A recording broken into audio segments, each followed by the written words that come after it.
Сәлем, бұл мен Гера, сенімен қауышыртқаныма өте қатты қуаныштымын. Бүгін біз сенімен бірге, егер де мен ұбт-ны қайда тапсыратын болсам, бұл қателіктерді жасамас едім. Ол қандай қателіктер және де мен саған ұсынатын топ 5 кеңесті бірге айтатын боламын. Олай болса кеттік. Олай болса өзім туралы толық айта кетейін. Менің есімім Айгерім, биылғы бітірген түлекпін. Және де ұбт-дан 94 балл алған болатынмын. Биология, география комбинациясы бойынша мен ұбт-ны тапсырып шықтым. Және де менің қаңтар-наурыз айларындағы баллыма қарағанда менің нағыздағы баллым азайған болатын, регресс болды. Және де оның бірінші себептері бар. Және де қазір ең алғашысымен бөліскім келіп отыр. Ең алғашысы ол бізде қатемен жұмыс. Көбінесе бұл банальный болып естілуі мүмкін, бірақтан да бұл өте тұрақты методика. Егер сен қателіккен сұрағыңнан қайтадан қарап, ол жай ғана қателік болмау керек сен үшін. Сен ол сұраққа барып, қайтадан кітаптан қарап, жан-жақтан іздеп, сұрастырып барып, жауабын точно білгеннен кейін барып, сенің жұмысың аяқталады. Егер сен пробный, жаңда біз тапсырамыз ғой, біз пробный тапсырып көреміз, кейде басында аз балл алып жатамыз, және де оған кейде мұңаюдың керек жоқ. Бірақтан уақыт өте келе сені тапсырған пробныйнан прогресс болмайтын болса, онда сенде бір нәрсе точно не то. Ал оны анықтау үшін сен әрбір қателескен сұрағыңнан, әр пәннен не істеуің керек? Әрине қатемен жұмыс жасауың керек. Мысалы, кітаппен жұмыс бойынша тапсыратын бейіндік пәндер бар ғой, сол бойынша сендер қарай аласыңдар. Яғни ол сұрақ сендер өздерің визуально ойлап тұрасыңдар. Так, мынандай жерде осындай жазылған еді ғой деген секілді. Демек, сендер сол жерге барып, қайтадан сол мәтінді оқисыңдар, сол жерде сол ережені оқисыңдар да, қайтадан ойланып, сол сұрақты жаттап аласыңдар. Ең күштісі ол сұрақты сендер ендерде вообще қателеспейсіңдер. Бұл біздегі екінші кеңесім, екінші қателігім менің жасаған, ол МС-дан көп практиканың жасалмауы. Негізінде сауаттылық, тарих болсын, оқу сауаттылығы болсын, сенің кәдімгі балыңды қосып беретін дүниелер ғой. Және оған сен міндетті түрде көңіл аударуың қажет. Егер де сен ол дүниелерге бей-жай қарайтын болатын болсаң, онда сенің әжептәуір балдарың 10 балдағы азайып кетуі мүмкін. Сондықтан әрқайсысына мән беруіміз керек. Ендігі басына оралайық, МС-дан көп есептерге практика жасау. МС-дан негізінде ұбт-да қатты қиын есептер келмейді. Алғашқы 3-4 есебің сені кәдімгі ойланатын, неше түрлі тақырыптарға, оңай тақырыптарға негізделген болса, қалған 2-3 геометрия болуы мүмкін. Хотя бы сол келетін геометрия есептерінен сен балл қоса алатындай, сен есептерді шығарып үйренуің керек. Мысалы, формула жаттау деген секілді, формулаларды ассоциациямен жаттау деген секілді. Және де есептерге күніне, МС-дің өзінен 20 есепте практика жасауға болады. 50 есеп тіпті одан сенің нағыз ұбт-дан, кез келген ұбт-дан 10-нан 10, 10-нан 9 қоюы мүмкіндігің өте жоғары болады еді. Келесі мен жіберген қателіктердің бірі, өкініп қалған дүниенің бірі деп айтсам болады, ол менің жоспарды ерте құрып үйрене алмауымда.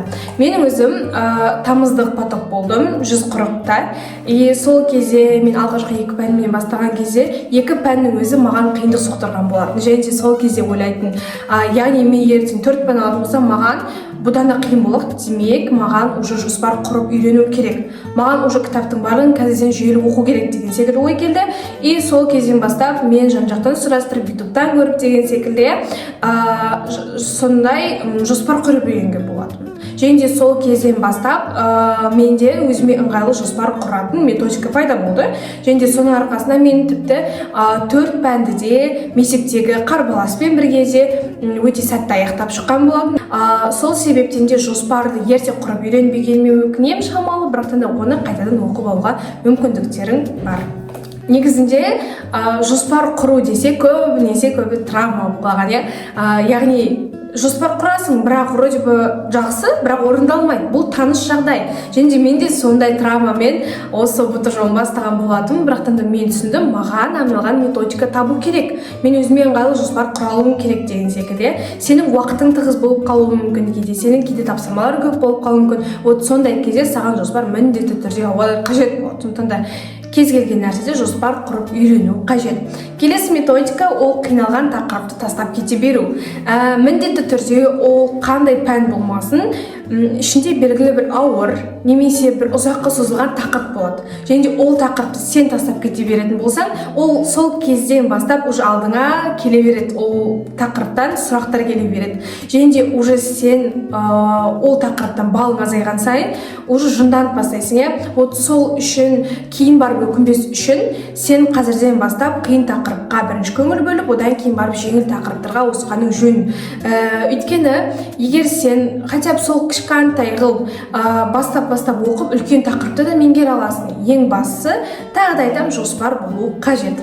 Менің жіберген соңғы қателігім және саған берер соңғы кеңесім ол жатталатын дүниелерді қиындатып түсіну. Яғни біз ассоциация деген дүниені білеміз, иә.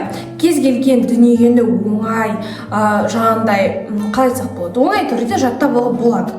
Ең бастысы оған деген ойың түзу болу керек. Ыңғайыңа қарай жаттасаң болады. Мысалы, бізде вакборд бар, және де біз оның суретін салу арқылы суретін есімізге ала аламыз.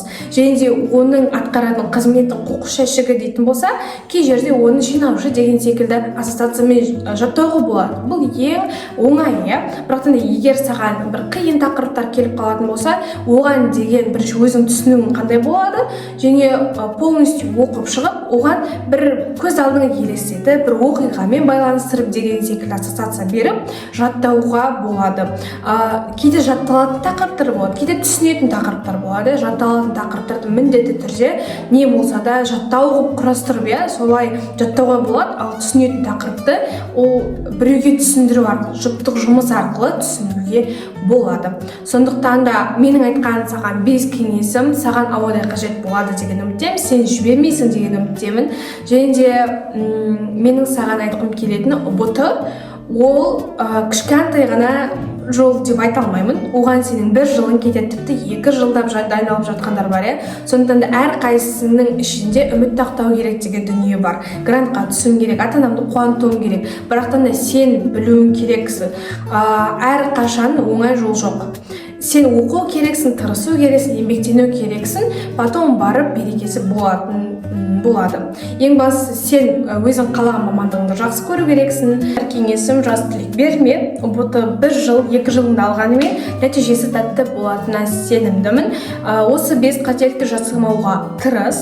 Алдағы уақытта саған жоспар туралы өзімнің методикамен бөлісетін боламын. Ол саған міндетті түрде пайдалы болады. Сондықтан да каналға тіркеліп қой, лайк басып, комментарий жазғаныңды мен күтетін боламын. Олай болса, пока!